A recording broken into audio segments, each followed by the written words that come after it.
Hello everyone, welcome back to my channel. My name is Kanishka. क्या आप अपने बच्चे को लिखना सिखाना चाहते हैं और इस चीज से रिलेटेड आपके माइंड में कुछ क्वेरीज हैं, जैसे कि आपको उनको कब से लिखना सिखाना स्टार्ट करना है, स्टार्टिंग में आपको क्या पैटर्न फॉलो करना है, क्या राइटिंग टूल देना है उन्हें लिखने के लिए, इसके अलावा आपको स्टार्टिंग में कौन कौन से लेटर्स उनको सिखाने हैं। तो इस वीडियो की हेल्प से आपको आपके सारे क्वेश्चंस के आंसर भी मिल जाएंगे और मैं इस वीडियो में वो स्टेप्स भी शेयर करूंगी जिनकी हेल्प से आपका बच्चा धीरे धीरे लिखना स्टार्ट कर देगा।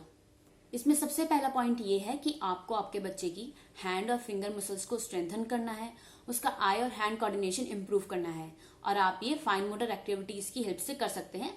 जैसे कि आप उनको स्टार्टिंग में ब्लॉक्स दे सकते हैं प्ले करने के लिए, या आप उनको कुछ कंटेनर्स दे सकते हैं इस तरह से ओपन करने के लिए।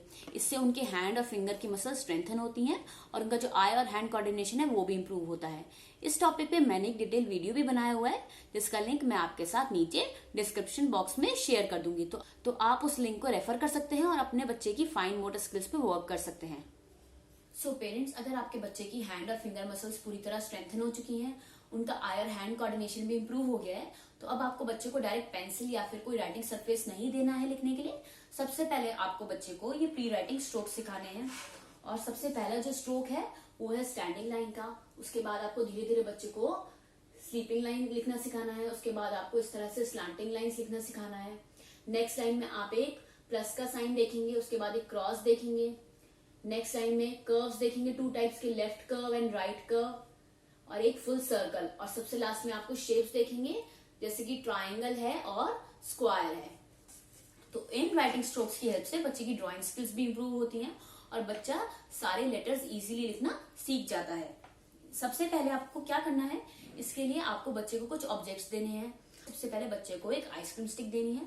बच्चे को बताइए कि उसको अपनी फिंगर को कैसे मूव करना है। बच्चे को बोलिए you have to move your finger from top to bottom. इसके अलावा ये चीज आप एक राइस ट्रे, सॉल्ट ट्रे या सैंड ट्रे की हेल्प से भी कर सकते हैं। आपके पास घर में कोई भी अगर मिठाई बॉक्स खाली है तो इस तरह से आप उसमें थोड़ा सा राइस डाल सकते हैं, सॉल्ट डाल सकते हैं। अगर आपके पास सैंड अवेलेबल है तो आप सैंड भी डाल सकते हैं। इस ट्रे की हेल्प के मल्टीपल बेनिफिट्स हैं, जैसे बच्चे की ड्राइंग स्किल्स इंप्रूव होती हैं, उसको पता चलता है अपनी फिंगर को कैसे मूव करना है और ये सारी एक्टिविटीज बच्चा बहुत इंजॉय करता है। तो देखिए, आप बताइए बच्चे को कि बच्चे को अपनी फिंगर को हमेशा टॉप टू बॉटम मूव करना है अगर वो एक स्टैंडिंग लाइन बना रहा है, और अगर बच्चा स्लीपिंग लाइन बना रहा है तो उनको अपनी फिंगर को लेफ्ट टू राइट लेकर जाना है।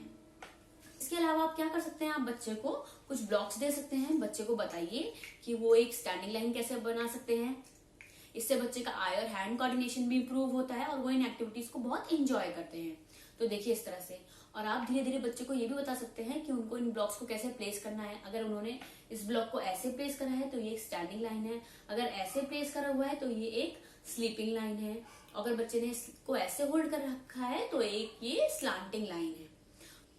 तो इन एक्टिविटीज की हेल्प से बच्चा धीरे धीरे सारे प्री राइटिंग स्ट्रोक्स सीख जाता है। इसके बाद आप क्या कर सकते हैं, आप इस तरह से जो भी लाइन बच्चे को सिखा रहे हैं तो एक शीट प्रिपेयर करिए। सबसे टॉप पे आप देखेंगे मैंने एक आइसक्रीम स्टिक पेस्ट करी है, उस पर एक स्माइली बनाया है जिससे मेरे बेटे को पता चले कि उसको उस लाइन को कैसे पेस्ट करना है, किस डायरेक्शन में पेस्ट करना है। इसके बाद मैंने अपने बेटे से टेप पेस्ट कराई है जिससे कि बच्चे का आई और हैंड कोऑर्डिनेशन भी इम्प्रूव होगा। और सबसे लास्ट में मैंने अपने बेटे से दाल पेस्टिंग कराई है। आप पास्ता भी पेस्ट करा सकते हैं, राइस भी पेस्ट करा सकते हैं। और इसके अंदर मैंने अपने बेटे को कुछ डॉट्स दिए हैं जिनपे वो इस तरह से कुछ पाइप क्लीनर्स के मैंने छोटे छोटे पीस कट कर रखे हैं। आप मैच स्टिक्स भी ले सकते हैं और बच्चों से पहले आपको बच्चे को सिखाना है कि उनको इन पाइप क्लीनर्स को या मैच स्टिक्स को कैसे पेस्ट करना है। देखिए इस तरह से। ये सारी जो एक्टिविटीज होती है ना बच्चे की क्रिएटिविटी को भी फॉस्टर करती है, वो धीरे धीरे बहुत ज्यादा क्रिएटिव भी हो जाते हैं। देखिए इस तरह से। तो हमें हमेशा बच्चे को एकदम से लिखने के लिए नहीं बोलना है, सबसे पहले हमें ये सारी एक्टिविटीज करानी है। इसके बाद आपको बच्चे को डिफरेंट डिफरेंट राइटिंग सरफेस देने हैं। जैसे कि आप क्या कर सकते हैं, आप एक चॉक बोर्ड ले सकते हैं और इस तरह से आप कार्डबोर्ड के स्टेंसिल्स कट कर सकते हैं और इन्हें टेप की हेल्प से पेस्ट कर सकते हैं। तो जब भी बच्चा फ्री होता है अपने फ्री टाइम में, आप बच्चे को एक चॉक दे सकते हैं, एक चॉक होल्डर में, और बच्चा अपना हैंड को इस तरह से मूव करेगा, उसकी पेंसिल ग्रिप भी इंप्रूव होगी और देखिए वो धीरे धीरे इन राइटिंग स्ट्रोक्स को सीख जाएगा। देखिए इस वे में। और आप इस चीज को रीयूज भी कर सकते हैं। ऐसा नहीं है कि आपने एक बार बनाया है उसके बाद ये वेस्ट हो जाएगा, आपको एक बार बनाना पड़ेगा, लेकिन ये जो चीजें हैं ये बार बार आप रीयूज कर सकते हैं। आप इसके अलावा कोई और स्टेंसिल्स भी बना के इस पे पेस्ट कर सकते हैं। देखिए नेक्स्ट मैंने क्या किया है, मैंने कार्डबोर्ड पे एक व्हाइट शीट कट करी है और इस तरह से मैंने कुछ डॉट्स लगाई हैं। देखिए, और जब भी बच्चा लिखता है ना तो आप स्टार्टिंग में उसको एक क्रेयॉन भी दे सकते हैं और बच्चे को बोलिए कि उसको हमेशा ही टॉप से स्टार्ट करना है। इस बात पे हमें बहुत ज्यादा एम्फसाइज करना है कि हमें बच्चे को सिखाना है कि जब भी वो कोई भी राइटिंग स्ट्रोक लिखते हैं या कोई भी लाइन ड्रॉ करते हैं या कोई भी लेटर लिखते हैं तो हमेशा उन्हें टॉप से स्टार्ट करना है। देखिए इस वे में top to bottom, and which line is this, it is a standing line. इस तरह से आपको स्लीपिंग लाइन सिखानी है। आपको अपने हैंड को लेफ्ट टू राइट लेके जाना है, लेफ्ट टू राइट। देखिए इस वे में। इसके लिए आप बच्चों को एक स्केच पेन भी दे सकते हैं। देखिए टॉप टू बॉटम। जब आप कर्व सिखाते हैं तब भी आप ऐसे ही सिखा सकते हैं, you have to go from top to bottom. जब आप बच्चे से ये सारी डॉट्स ट्रेस करा लेते हैं तो उसके बाद आप बच्चे को कुछ इस तरह से डॉट्स दे सकते हैं। एक ड्राइंग फाइल में देखिए इस तरह से, आई होप कि आपको दिख रहा होगा। और देखिए मैंने स्टार्टिंग में अपने बेटे को एक स्केच पेन दिया है इन डॉट्स को ज्वाइन करने के लिए। मैंने कभी भी उसको स्टार्टिंग में ही पेंसिल होल्ड करने के लिए नहीं दी, बिकॉज आई वॉन्ट कि इन एक्टिविटीज को वो एंजॉय करे और इजीली इन लाइन्स को लिखना सीख जाए। और लास्ट में मैंने अपने बेटे से कुछ मैथ स्टिक भी पेस्ट कराई है। देखिए आप देख सकते हैं ये मैथ स्टिक्स। तो जब आपका बच्चा इन डॉट्स को ट्रेस करना, इन डॉट्स को ज्वाइन करना सीख जाता है तो आप एक चॉक बोर्ड की हेल्प से इन लाइंस की और भी ज्यादा प्रैक्टिस करा सकते हैं, क्योंकि अब उनका जो हैंड मूवमेंट है वो इम्प्रूव हो गया है, उनकी पेंसिल ग्रिप भी परफेक्ट हो जाती है। तो अब आपको उनको डिफरेंट डिफरेंट राइटिंग सरफेस देने हैं और डिफरेंट डिफरेंट राइटिंग टूल्स देने हैं। और कम से कम आपको हर राइटिंग स्ट्रोक की 7 डेज तक बच्चे को प्रैक्टिस करानी है। और आप इसके लिए ये भी कर सकते हैं, आप कुछ शीट्स ले सकते हैं, उनपे डॉट्स बना सकते हैं और इन शीट्स को लैमिनेट कर सकते हैं, जिससे बच्चा अपने फ्री टाइम में इन स्ट्रोक्स को इजीली प्रैक्टिस कर सके। और आप इन शीट्स को बार बार रीयूज कर सकते हैं। आप इनको एक रिंग बाइंडर में स्टोर कर सकते हैं। और मैं इस बात पे भी बहुत ज्यादा एम्फसाइज करना चाहूंगी कि जब भी आपका बच्चा लिखना शुरू करता है तो सबसे पहले आपको बच्चे को ये प्री राइटिंग स्ट्रोक्स जरूर प्रैक्टिस कराने हैं। इससे बच्चा इजीली विदाउट एनी हेजिटेशन और प्रेशर लिखना सीख जाता है।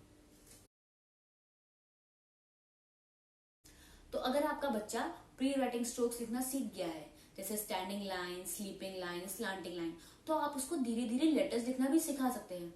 तो अगर आपका बच्चा स्टैंडिंग लाइन और स्लीपिंग लाइन लिखना सीख गया है तो सबसे पहले आपको उसको वो लेटर्स सिखाने हैं जिन लेटर्स में ये लाइंस आती हैं। जैसे कि आपको बच्चे को इस ऑर्डर में लेटर्स लिखने सिखाने हैं। तो आप सबसे पहले रो में देख सकते हैं, सबसे पहले आपको कौन से लेटर्स सिखाने हैं जिनमें स्टैंडिंग लाइन और स्लीपिंग लाइन आती है, जैसे कि LHITFE। तो आपको हमेशा यही सीक्वेंस फॉलो करना है। उसके बाद आपको वो लेटर्स सिखाने हैं जिनमें स्लैंटिंग लाइंस आती हैं, जैसे कि X, V, W, N, M, Z, K, A, Y। उसके बाद आपको बच्चे को वो लेटर्स लिखना सिखाना है जिनमें कर्व्ड लाइंस आती हैं, जैसे कि C, O, Q। और उसके बाद वो लेटर्स जिनमें कॉम्बिनेशन ऑफ लाइंस आती हैं, जैसे कि D। इसमें आप देख सकते हैं एक स्टैंडिंग लाइन भी है, देख सकते हैं एक स्टैंडिंग लाइन भी है और एक कर्व भी है। उसके बाद आप लेटर B देख रहे हैं, इसमें भी एक स्टैंडिंग लाइन है और कर्व है। इसके बाद P, फिर J, U, R, G, S। तो आपको हमेशा ही ये सीक्वेंस फॉलो करना है। आपको बच्चे को सिंपलेस्ट टू हार्डेस्ट मूव करना है। सबसे पहले वो लेटर्स सिखाइए जिनमें स्टैंडिंग लाइन, स्लीपिंग लाइंस आती हैं। उसके बाद उन लेटर्स पे मूव करिए जिन पे स्लैंटिंग लाइन आती हैं। उसके बाद वो लेटर्स सिखाइए जिनमें कर्व्ड लाइंस आती हैं और सबसे लास्ट में वो लेटर्स जिनमें कॉम्बिनेशन ऑफ लाइंस आती हैं। तो अगर आप ये पैटर्न फॉलो करेंगे आपका बच्चा बिल्कुल बिना किसी प्रेशर के लेटर्स लिखना सीख जाएगा। और इस बात पे भी हमें बहुत ज्यादा फोकस करना है कि जब भी स्टार्टिंग से बच्चे को लेटर्स सिखाएं तो फॉर्मेशन बिल्कुल करेक्ट सिखाएं। तो जब भी आप बच्चे को लेटर्स लिखना सिखाते हैं तो शुरुआत में उनको आपको पेंसिल या पेन या फिर कोई राइटिंग सरफेस नहीं देना है। सबसे पहले आप बच्चे को आइसक्रीम स्टिक्स दे सकते हैं। आप बच्चे को सिखाइए कि वो आइसक्रीम स्टिक्स की हेल्प से कैसे टी बना सकते हैं। देखिए इस तरह से आप बच्चे से पूछिए कि कौन सी लाइन स्टैंडिंग लाइन है, कौन सी लाइन स्लीपिंग लाइन है।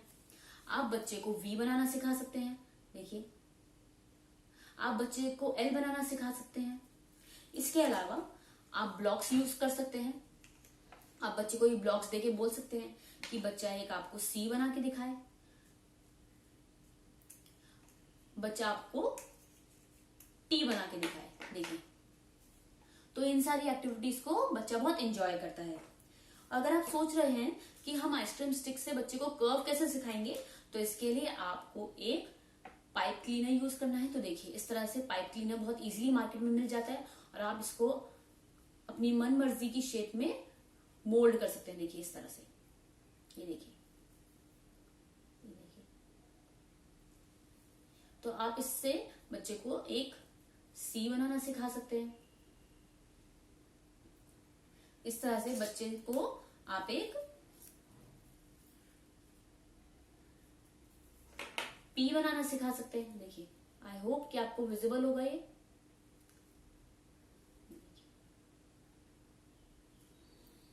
तो स्टार्टिंग में ही हमेशा हमें वो एक्टिविटीज देनी है जिनसे बच्चा एंजॉय करे इन लेटर्स को सीखना। और हमेशा जब भी आप बच्चे को कोई भी पर्टिकुलर लेटर सिखाना स्टार्ट करते हैं तो कम से कम वो लेटर आपको 7 डेज सिखाना है, जिससे कि बच्चा धीरे धीरे उस लेटर को रिकॉग्नाइज करना सीख जाए। बच्चे को पता चले उसकी फॉर्मेशन क्या है, उसमें कौन कौन सी लाइन्स आती हैं, बच्चे की उससे रिलेटेड वोकैबुलरी भी डेवलप हो जाए। तो आपको हमेशा ध्यान रखना है, जितनी ज्यादा आप बच्चे को प्रैक्टिस कराएंगे उतने ही उनकी फॉर्मेशंस भी परफेक्ट होंगी। तो अब जब आपको पता चल गया है कि आपको बच्चे को लेटर्स किस ऑर्डर में सिखाने हैं, इसके बाद आपको फॉर्मेशंस पे बहुत ज्यादा फोकस करना है। स्टार्टिंग से ही बच्चे को करेक्ट फॉर्मेशन सिखानी है।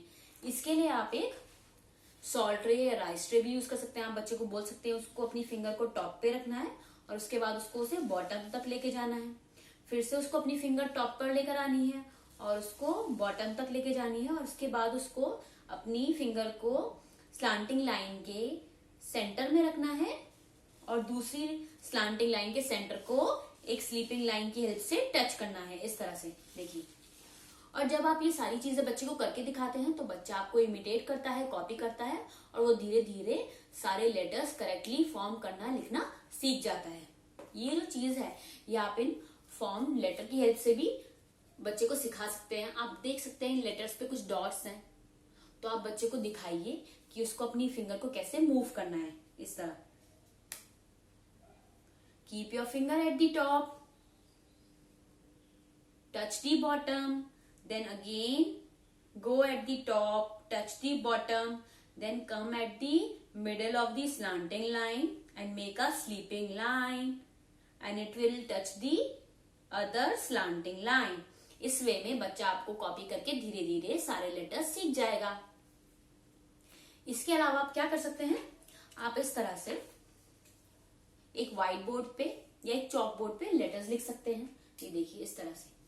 और मैं आपको ये दिखाना चाहूंगी कि आपको हर एक लेटर के स्टार्टिंग में टॉप पे इस तरह से रेड मार्कर की हेल्प से रेड डॉट्स प्लेस करनी है और बच्चे को बताना है कि जहां जहां पे रेड डॉट्स हैं वहीं से बच्चे को उस लेटर को लिखना स्टार्ट करना है। देखिए, इस तरह से मेक अ कर्व। और इसके एंड में आप बच्चे को एक ब्लू डॉट भी दे सकते हैं, जिससे बच्चे को अपनी बाउंड्रीज पता चलेंगी कि उसको लेटर को हमेशा रेड डॉट से लिखना स्टार्ट करना है और ब्लू डॉट पे एंड करना है। इससे बच्चा धीरे धीरे लिखना सीख जाएगा और धीरे धीरे आप ये डॉट्स देना भी बंद कर सकते हैं बच्चे को। इसके बाद आप बच्चे को डिफरेंट टूल्स दीजिए राइटिंग करने के लिए। जैसे कि आप देख सकते हैं मैंने एक ड्राइंग फाइल में लेटर आई बनाया हुआ है। इसके अंदर मैंने अपने बेटे को कलर से कलर करने के लिए दिया है लेटर, और इसके स्टार्टिंग में भी देखिए मैंने एक रेड डॉट और इसके एंड में मैंने एक ब्लू डॉट लगाई है। देखिए, आई होप आपको दिख रहा होगा। और इसके बाद मैंने अपने बेटे को कुछ डॉट्स दी हैं जिनको उसको उन्हें ट्रेस करना है। देखिए, आप ये एक्टिविटी एक कलर की हेल्प से, स्केच पेन की हेल्प से भी करा सकते हैं या एक पेंसिल की हेल्प से भी करा सकते हैं। तो आपको बच्चे को डिफरेंट डिफरेंट राइटिंग टूल्स जरूर देने हैं, जिससे बच्चे की जो ग्रिप है वो भी इंप्रूव होगी। साथ ही साथ आप एक चीज और कर सकते हैं। देखिए, ये एक और एक्टिविटी है, ये मैंने वाटर कलर से करवाई है। जब मेरा बेटा काफी सारे लेटर्स लिखना सीख गया है, उसके बाद मैंने उसे कलर्स दिए जिससे कि वो एक्सप्लोर कर सके और वो अपने आप इन लेटर्स को अपनी फिंगर से क्या कर सके, ट्रेस कर सके। इसके अलावा मैं आपको एक सजेशन और देना चाहूंगी, जो मैंने आपको प्री राइटिंग स्ट्रोक्स में भी दिया है, कि आप इन लेटर्स को लैमिनेट भी करा के रख सकते हैं। देखिए मैं आपको दिखाती हूँ। आप सेम वे में जब आप बच्चे को सारे स्लीपिंग लाइन और स्टैंडिंग लाइन वाले लेटर्स बच्चे को सिखा देते हैं, तो उसके बाद आप इस तरह की जो शीट्स हैं वो लैमिनेट करा सकते हैं और बच्चा जब भी फ्री होता है उसके फ्री टाइम में आप बच्चे को दे सकते हैं ये चीज प्रैक्टिस करने के लिए। और स्टार्टिंग में आप एक रेड डॉट भी प्लेस कर सकते हैं और एंड में आप एक ब्लू डॉट लगा सकते हैं। तो ये जो ट्रिक होती है ना, ये बहुत हेल्पफुल होती है। बच्चे की जो फॉर्मेशन है वो भी करेक्ट होती है और हमें बहुत ज्यादा बच्चे को प्रेशराइज भी नहीं करना पड़ता, उसके पास भी नहीं बैठना पड़ता। धीरे धीरे बच्चे की अंडरस्टैंडिंग डेवलप हो जाती है। तो जब आपका बच्चा इन सारे राइटिंग सरफेस पे लिखना सीख जाता है, उसके बाद आप उसको नोटबुक में जो लेटर्स हैं वो लिखना स्टार्ट करा सकते हैं। धीरे धीरे आप उसको नोटबुक की तरफ मूव कर सकते हैं। डायरेक्ट आपको उसको नोटबुक लिखने के लिए नहीं देनी है। और ध्यान रखिएगा, ज्यादा से ज्यादा आपको बच्चे को प्रैक्टिस करानी है, उसकी फॉर्मेशंस बिल्कुल करेक्ट होनी चाहिए। और जो पैटर्न मैंने आपको बताया है उसी पैटर्न में आपको बच्चे को लिखना सिखाना है। सबसे पहले आपको बच्चे की हैंड और फिंगर स्ट्रेंथ पे ध्यान देना है। इसके बाद आपको बच्चे को कुछ प्री राइटिंग स्ट्रोक्स प्रैक्टिस कराने हैं और उसके बाद आपको बच्चे को लेटर्स लिखना सिखाना है। और बच्चे को हमेशा वो लेटर्स सिखाइए जो स्टैंडिंग लाइन स्लीपिंग लाइन से बनते हैं और सबसे लास्ट में वो लेटर्स सिखाइए जो कॉम्बिनेशन ऑफ लाइन से बनते हैं। इसके साथ ही मैं एक चीज और बोलना चाहूंगी कि मैंने जो भी 2 शीट्स आपके साथ शेयर करी हैं जो कि प्री राइटिंग स्ट्रोक्स की हैं और सीक्वेंस है जिस लेटर में आपको बच्चे को लेटर्स सिखाने हैं, ये दोनों ही शीट्स मैं आपके साथ शेयर करूंगी और आप इनको इजीली डाउनलोड कर सकते हैं और आप इनको एक रिंग बाइंडर में स्टोर कर सकते हैं, जिससे कि आप जब भी बच्चे को लेटर्स सिखाते हैं या स्ट्रोक सिखाते हैं तो आपको पता हो कि आपको क्या पैटर्न फॉलो करना है। इसके अलावा मैं आपके साथ कुछ प्री राइटिंग वर्कशीट्स भी शेयर करूंगी जिनको आप लैमिनेट कराकर स्टोर कर सकते हैं और आप अपने बच्चे को प्रैक्टिस करने के लिए दे सकते हैं। एंड आई होप जो भी स्टेप्स, आइडियाज, मेथड्स मैंने आपके साथ शेयर करे हैं वो आपको हेल्प करेंगे और आपका बच्चा धीरे धीरे लिखना सीख जाएगा। Last but not the least, don't forget to like, share and subscribe my channel. Thanks for watching.